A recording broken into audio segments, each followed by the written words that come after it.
Welcome to the 47th Annual Common Ground Country Fair. I'm Sarah Alexander. I'm the Executive Director of MAFCA. Formed in 1971, we work year-round to create a food system that is healthy and fair for all of us. Through education, training, and advocacy, we are helping farmers thrive, making local organic food more accessible, and building sustainable communities. We encourage you to visit the MAFCA tent to learn more, and we're also excited to share that MAFCA and the fair are entirely powered by the sun. We have 102 kilowatt solar array on the grounds here that was installed in 2017 with our partner Revision Energy. So it's making lots of electricity today on this beautiful sunny day. We are situated here in unceded Wabanaki homelands. We have a 300-acre campus, and we're working throughout the year to build relationships with Wabanaki communities, partner on food sovereignty projects, and advocate for Wabanaki tribal sovereignty. We encourage everyone here at the fair to visit the Maine Indian Basket Makers Alliance tent, which is right over here on the Commons, to support the Wabanaki artisans and learn more about Wabanaki culture. So I'm really honored today to introduce Ryan Parker, a farmer, writer, and FoodCorps Impact and Partnerships lead for Maine. He's going to be talking about when and why kids learn best when they learn by doing. And FoodCorps is a national organization that partners with schools, communities throughout Maine to connect kids to healthy food. FoodCorps has set the ambitious but vital goal that by 2030, every student in the nation, regardless of race, zip code, or socio-economic status, will have access to universally free, nutritious meals. And Maine became one of the first 2 states to pass universal free meals last year. So we're really excited. Thank you, Maine, for leading the way. And thank you for FoodCorps and its partners for all of the great work. Next, they're working on legislation that will be an act to create the Maine Experiential Education program that will see every school district in the state have the opportunity to create school gardens and local food teaching positions. So please join me in welcoming Ryan Parker.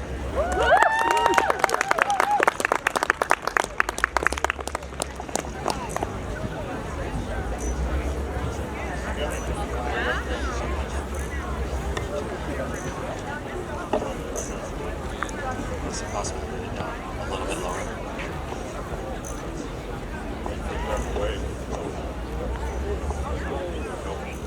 That's pretty good, yeah. That's pretty good. Awesome. Thank you. Well, good morning, everyone. Welcome to the fair. I want to thank Sarah for that kind introduction, and I also want to thank April and her team for inviting me to speak today about the importance of experiential food education and the work we're doing with FoodCorps to support it. I also want to thank MAFCA as an organization for all the work it's done over these many years to support farmers, gardeners, share knowledge and expertise, and of course, make this such a special weekend in Maine for over 40 years.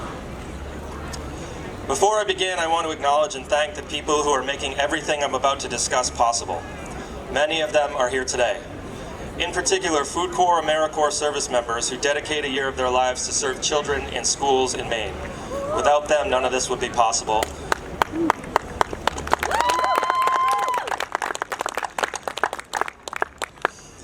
Today we're going to talk about some important work being done to expand opportunities for experiential education, specifically tied to food and gardening, and why I think that work and the success stories I'm about to share should become the norm rather than the exception for kids all across the country. Maine is leading this work, as Sarah mentioned, and we have a real opportunity right now to make experiential learning through school gardens a regular part of the educational experience for kids everywhere in the state.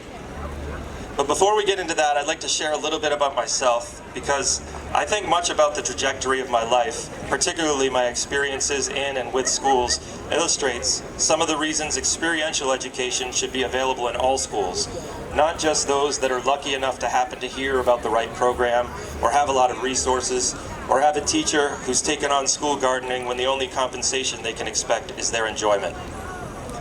I graduated from UMaine with a Bachelor of Music Performance, I'm a percussionist by training, and a minor in Business Administration. After graduation, I was living the dream every parent has for their child. I was working behind the counter at a small music store with no hope of upward mobility and years of student loans about to come due.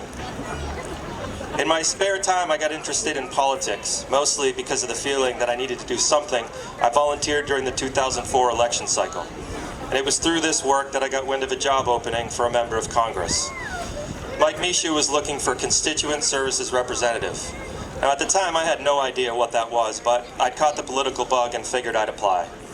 I was lucky enough to be hired, and since that time I've never had a job that I had any business having, at least according to the piece of paper I got from the university.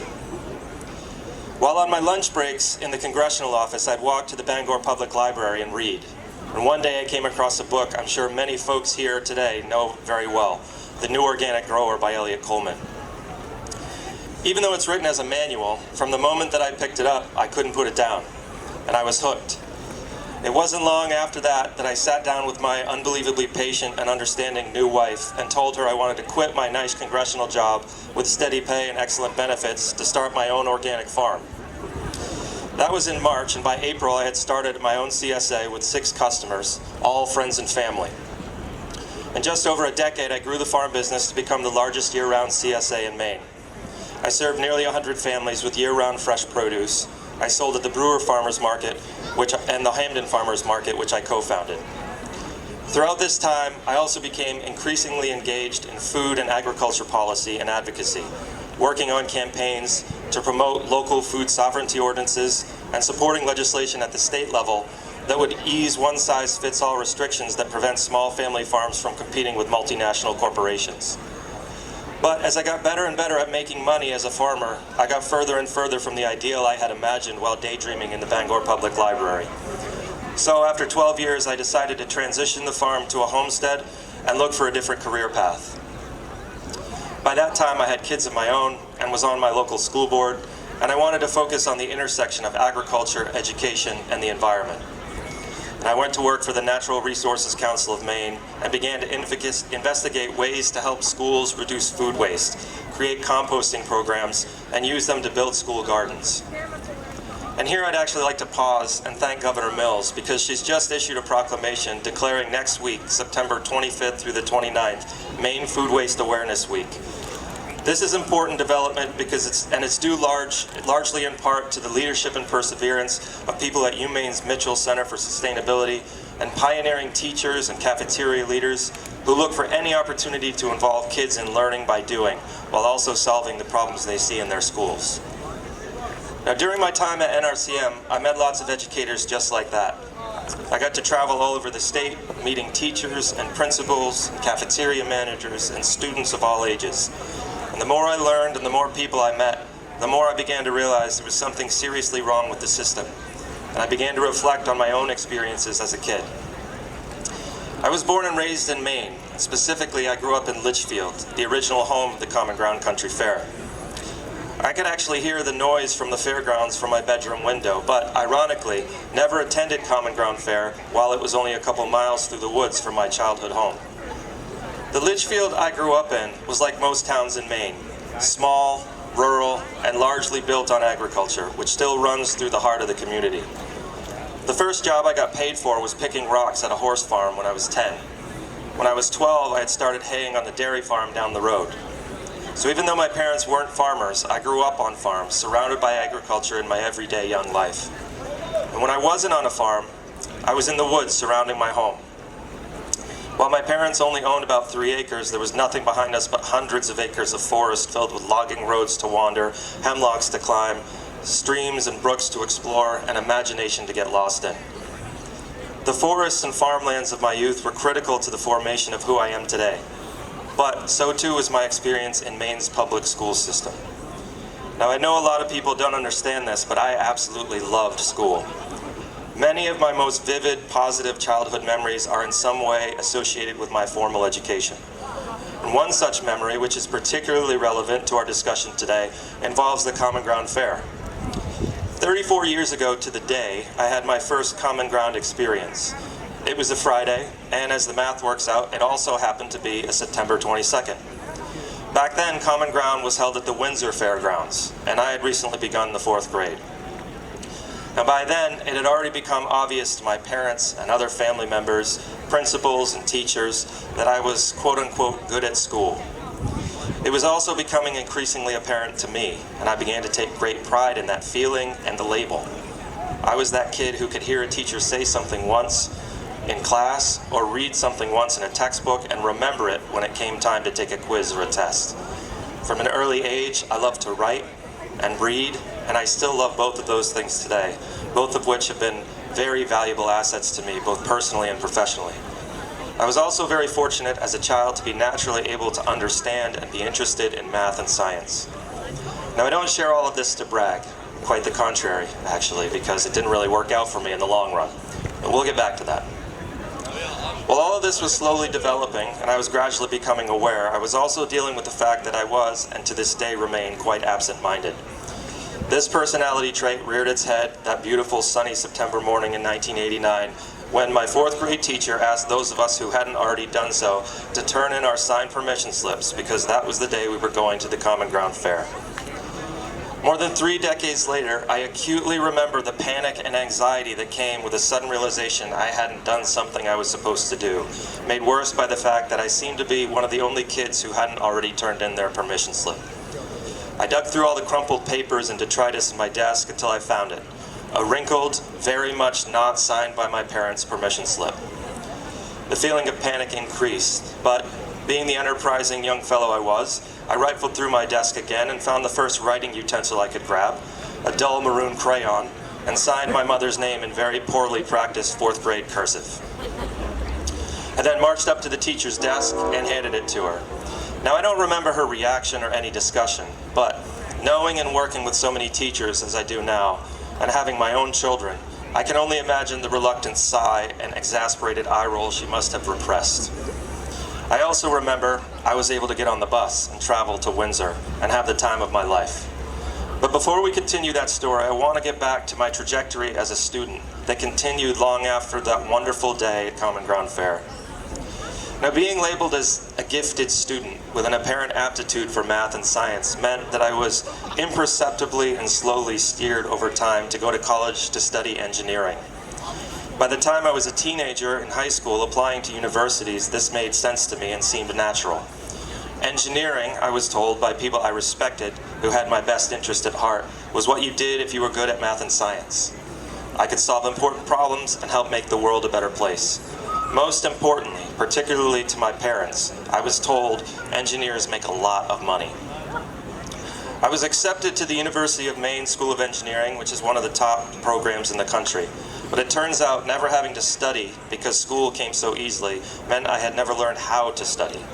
Perhaps more accurately, I had never developed the discipline needed when there were so many other exciting things to do in an environment where there was suddenly the ultimate freedom that comes from leaving the nest of very strict parents. It only took me 2 weeks of college to realize that I was, at best, apathetic to becoming an engineer. Looking back on the experience years later, I realized it was societal pressure and family expectations that led me to stick with it for 2 whole years, switching between different types of engineering, trying to find something that I'd be good at and that would interest me. But no matter which type I tried, engineering school was hard, and I'd never experienced school being hard. Ultimately, I failed out of college. Now, I was fortunate in that the process for getting back into school wasn't very onerous, at least at that time.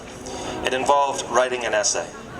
I mentioned loving writing, but I also had extreme fortune to have very good English teachers all the way through school, culminating my final 2 years of high school with Mrs. Popish, a woman I still deeply respect and admire, who took a personal interest in me and my success, and taught me, among many other things, how to write college-level essays. I got back into school in an entirely new major, music performance, and immediately began to feel the old success I had grown up with in school. Now, at the time, I thought it was because music was the only thing that's held my attention throughout life. I began playing drums when I was 4. But looking back on it now, with the hindsight of the last 2+ decades spent farming, I realized the truth about why I was so successful as a music student. Music involves using hands and body and movement combined with mental acuity to be creative. I realize now that being labeled a good at school student only meant that I didn't cause much trouble, I could sit still, pay attention, and regurgitate facts without much effort. But I've also learned that regurgitating facts on a test does not necessarily equate to learning.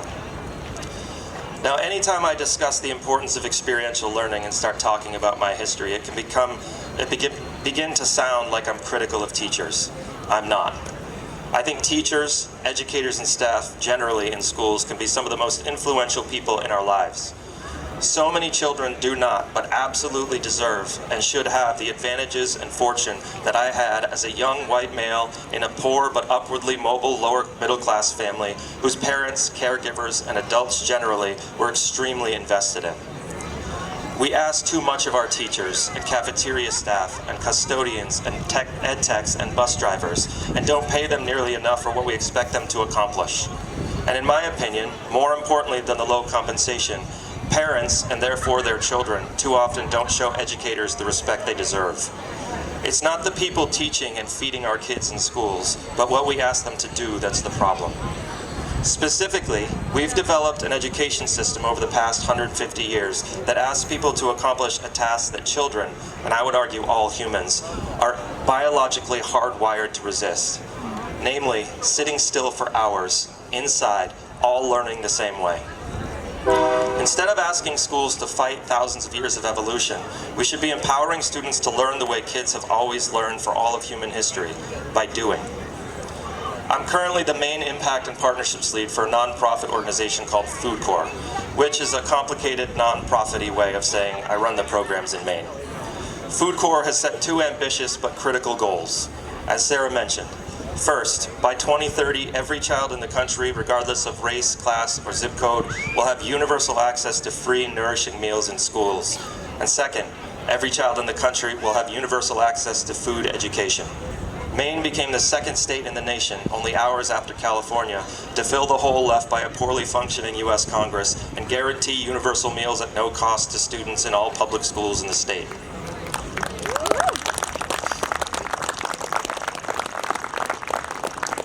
This was thanks in large part to the bipartisan leadership of Senate President Troy Jackson and Assistant Minority Leader Matt Pouliot, who both championed this cause. And thanks to the continued leadership of Governor Mills, members of the legislature, and advocacy from organizations like Full Plates, Full Potential, and school nutrition directors around the state, universal meals have become permanent policy, even after Congress, short-sightedly in my view, removed temporary supports and flexibilities put in place to help school nutrition departments during the pandemic. In addition to providing universal access to meals at no cost to kids, Maine is leading on the experiential education front, mostly focused on school gardens and cooking.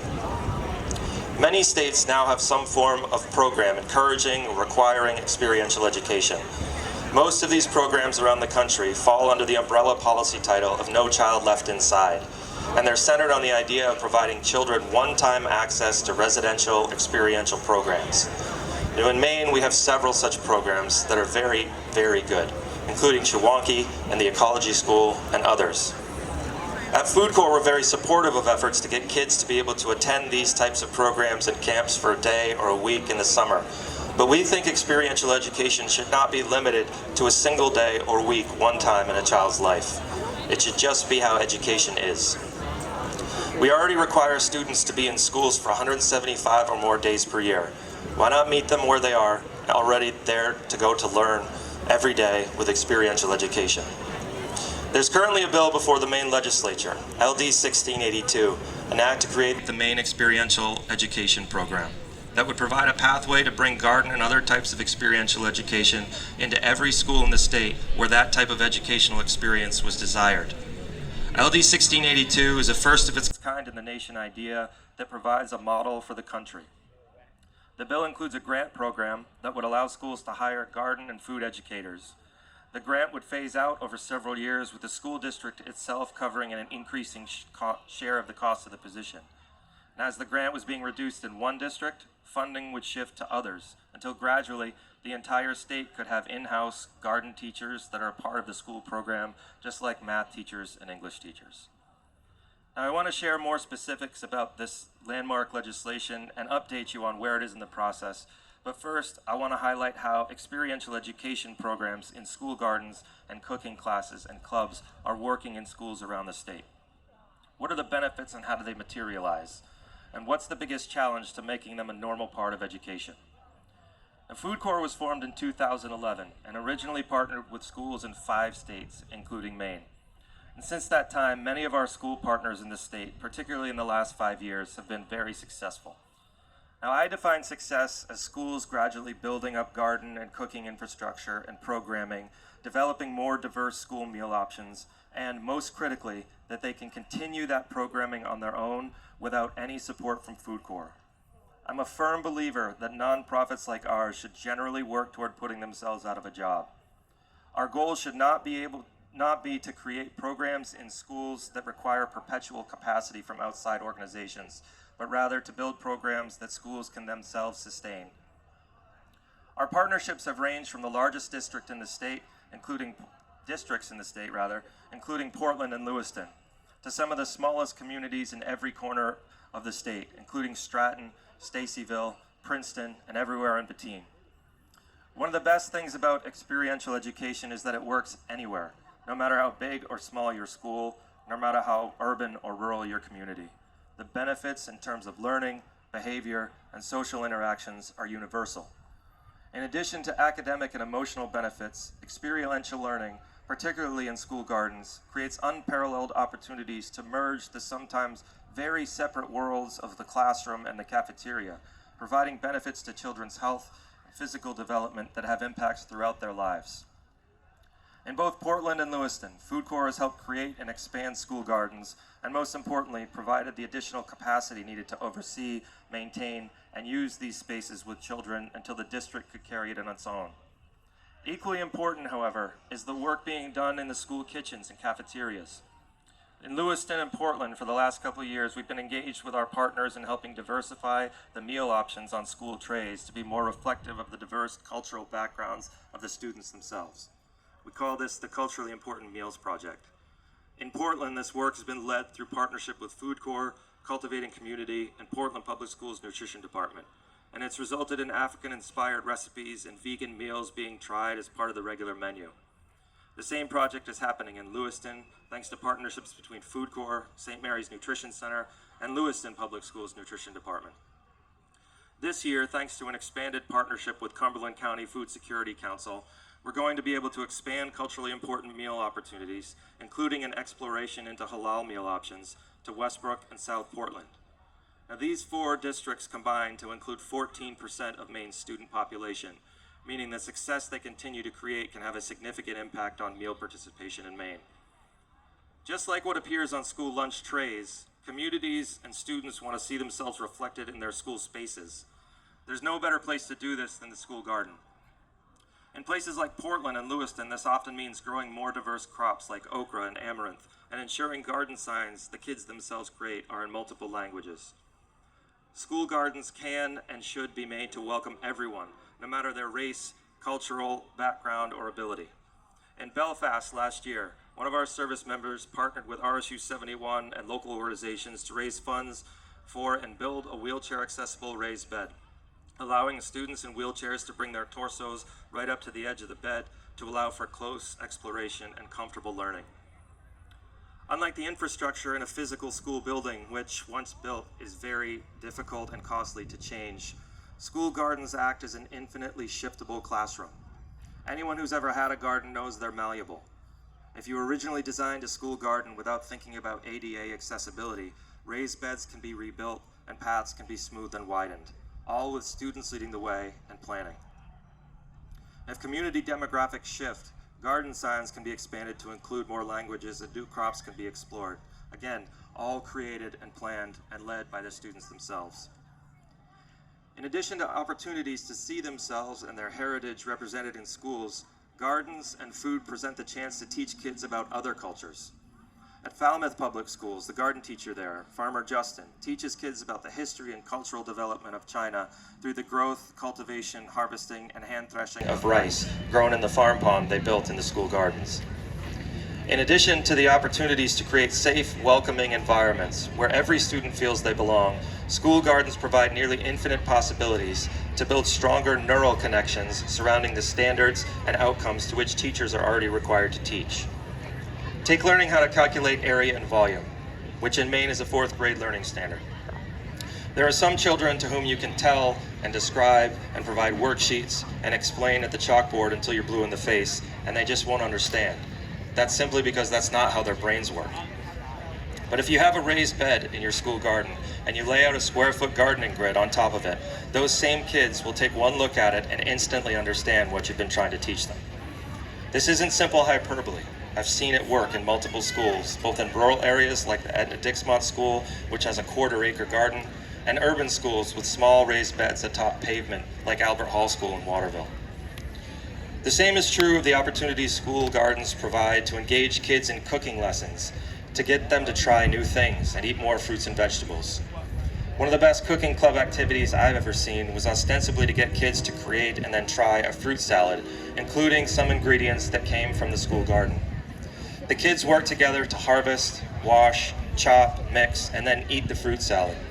Meanwhile, unbeknownst to them, they're learning fractions, measurement, teamwork, and how to share. Teamwork, sharing, and other social and behavioral skills also tend to be easier to develop and realize through outdoor garden-based experiential education.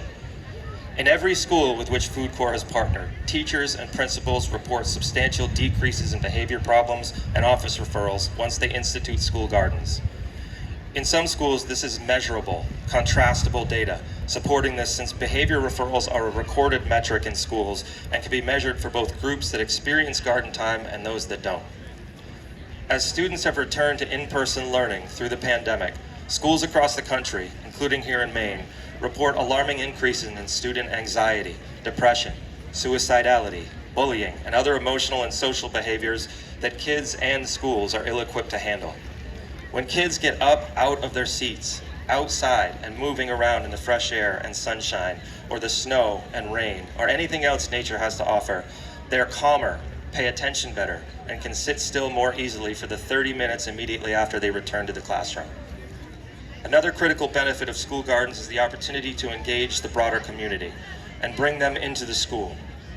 This has been an age-old problem for schools, and it was only made worse by the pandemic when schools were forced to specifically shut everyone out except students and staff. Now, more than ever, principals, superintendents, and teachers are desperate to find ways to bring parents and caregivers and community members back into their schools. As a former school board member, I can tell you this is very practical. The people who are most supportive of schools when it comes time to do things like pass the school budget and volunteer are typically the people in the community who are most engaged and have seen firsthand all the positive things their students are accomplishing. School gardens often bring these student accomplishments and learning pathways right out in front of the school for everyone to see. As a well-maintained, visible garden can be a powerful tool to garner interest from the community, as can sharing or selling produce the kids grow. Another benefit that can be realized through school gardens and cooking lessons has come into stark relief the past 4 years. Teaching children to grow food helps them become more resilient, more self-sufficient, and teaches them the value we should all be placing on farms, farmers, and food. During the height of the pandemic, when grocery store shelves started to go bare, and even now with Russia's invasion of Ukraine and climate change-caused disasters disrupting global food markets, we should be teaching children that they can take care of themselves and produce food for their families and their communities. Now, I want to be clear, creating and using school gardens is not meant to train the next generation of farmers, though that may be the outcome for some kids, and that's great because we certainly need a lot more farmers.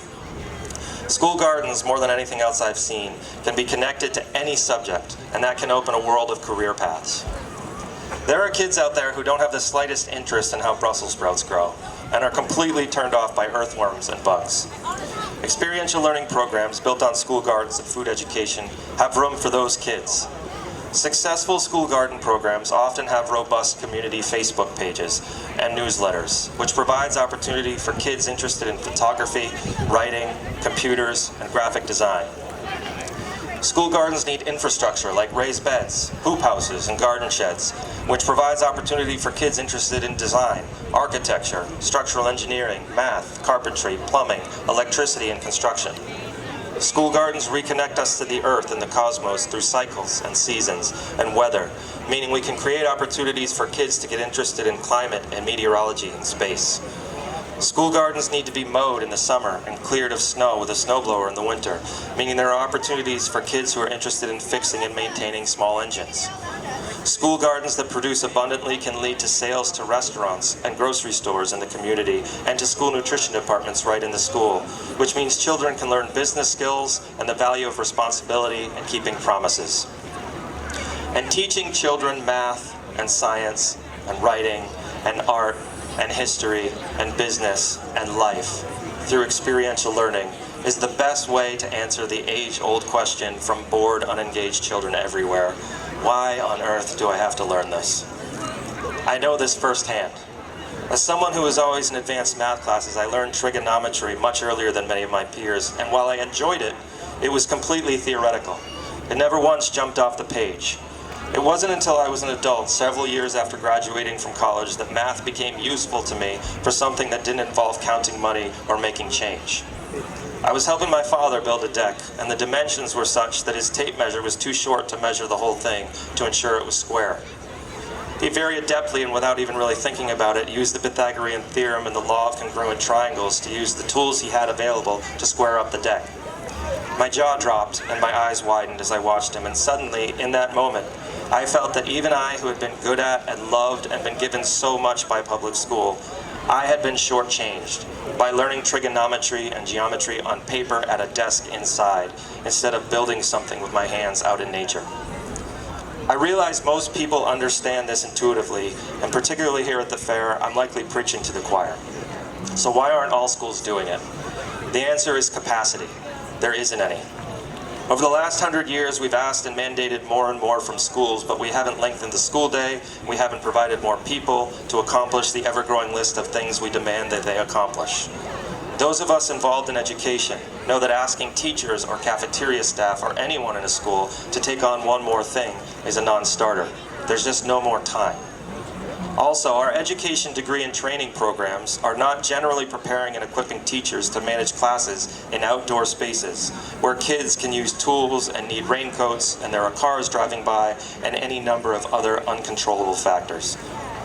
In the school kitchen, Congress does not adequately fund USDA meal programs or resource school nutrition departments to be going out and finding local farmers, buying their products, or cooking those products from scratch.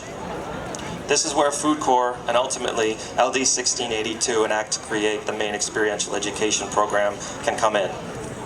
Just like I don't go to the hospital for an illness and expect the doctor to not only heal me but give me a ride home, we cannot send our kids to school and expect a social studies teacher to build and maintain a school garden. Experiential learning environments and their usage in our schools requires initial support and training over time, and then stepping back when the school is ready to maintain them on their own. At FoodCorps, we call this graduation, and there are 3 pathways. The first is that a school can shift the work of a garden and cooking lessons and building and maintaining infrastructure from FoodCorps to another, hopefully smaller, more localized nonprofit that's based in and invested in the community. The second is that the school's existing staffing structure takes on the additional work of garden maintenance and use and adapting curriculum to align with experiential or project-based learning. The third graduation pathway is for the school or district to create a new position, say a garden coordinator, with a mandate and support to connect the students to the school garden, or a district chef position, whose role is to change menus and increase local procurement to connect kids to their food and the community and increase participation in meal programs.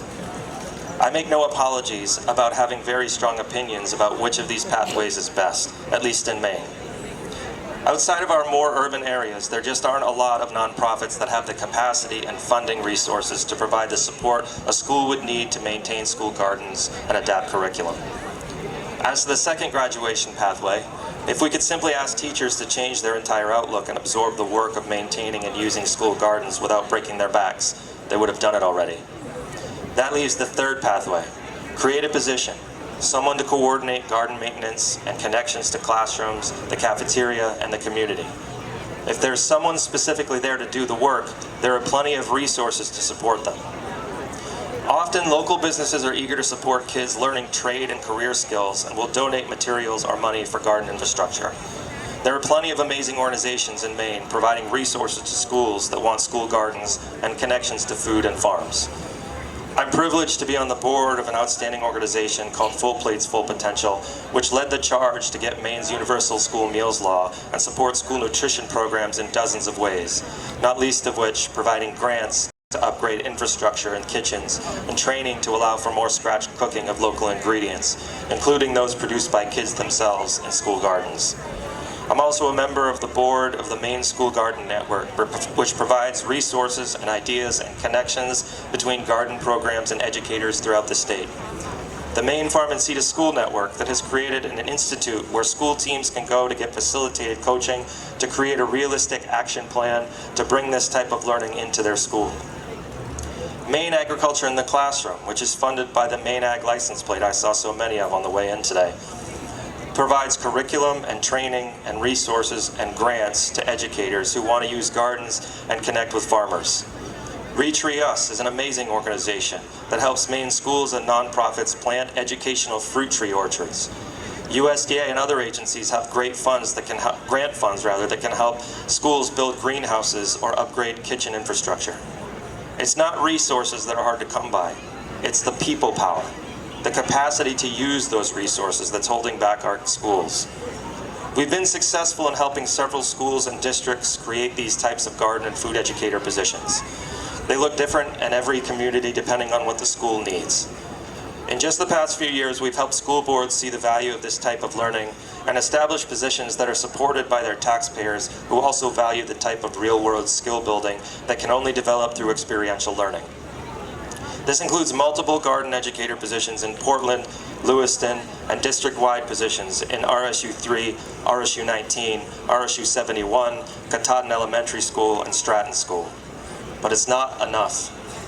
These opportunities should not be limited to students who happen to be in a school lucky enough to know about and have access to FoodCorps. Any community in this state that wants this type of education should have schools and people who can support it for their children.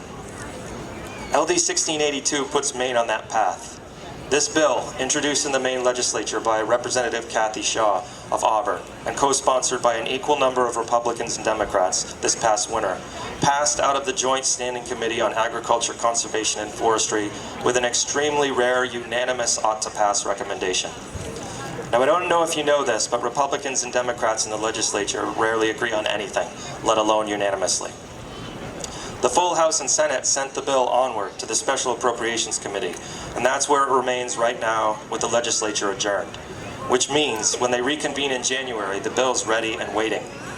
What it will need is for each of you and your friends and your schools and school boards to contact their state representatives and senators and urge them to ensure their colleagues on the Appropriations Committee vote to fund this program and get Maine on the path to making universal experiential garden education a reality.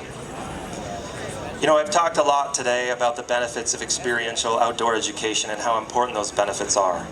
But there's one I haven't touched on, and that is, unfortunately, likely the most critical for kids in today's world. This was illustrated that day in the 4th grade when I visited the Common Ground Fair for the first time. I was 9. Today I'm 43. Even all these years later, I remember the smells and sounds of the farm animals, which felt familiar to me. I remember going to a workshop where someone was teaching students about the importance of honeybees and leaving with a small plastic bear filled with golden honey to take home. I remember sitting at a table beside my friends under a tent and making something out of clay. I don't remember what. I remember grabbing pamphlets and brochures and stickers in the tents. And I remember getting home that night being so excited to tell my parents all about the amazing things I had seen and learned and done. I had a shopping bag full of the papers and the honey and the sculpture. And when my parents asked me where it had all come from, I said immediately and excitedly, the Common Ground Fair. And I also remember the instant that word left my mouth that I was in a lot of trouble. Because in the fraction of a second, I remembered they had no idea I hadn't been at school all day. I had, after all, lied to my teacher and forged my mother's signature in maroon crayon. Now, this story isn't about the trouble I was in, and I can assure you the way I was raised, it was substantial. Rather, what I want people to realize is that for a few hours on a sunny September day, a little boy forgot about everything else, and his mind was completely opened, to the point that the things he experienced that day were so impactful, he remembers them in his mid-40s. Now, that boy had an excellent life. He had a roof over his head in a house with running water and electricity and plenty of heat. He had warm clothes and boots and gloves and hats in the winter. He always had plenty to eat. He loved school and participated in sports and band and the school play, and never had to worry about getting a ride to or from a late practice. There have always been too many kids with the opposite experience, and tragically, the percentage of kids dealing with traumas and problems no kid should have to experience is only increasing. I was a kid who didn't need to forget about my life outside school to feel safe and comfortable and be able to learn. But today, more and more kids do need to forget. Even if school field trips to farms and orchards, and yes, even common ground fairs, didn't teach kids things that they'll be able to remember for their entire life. Even if access to school meals that use ingredients right from the school garden or local farms didn't provide a foundation of healthy eating habits that will last a lifetime. Even if experiential learning in a school garden or participating in a cooking club using ingredients students themselves have had a hand in growing didn't result in a single ounce of new knowledge. If it can help kids experiencing traumas like homelessness or drug use in the family, or not knowing when they'll eat next, or not having warm clothes or heat or a working car in their family, if it can help those kids forget those realities just for a few hours each day so they can feel safe and learn and be a kid, it seems to me it would still be worth what little it would cost us. Thank you.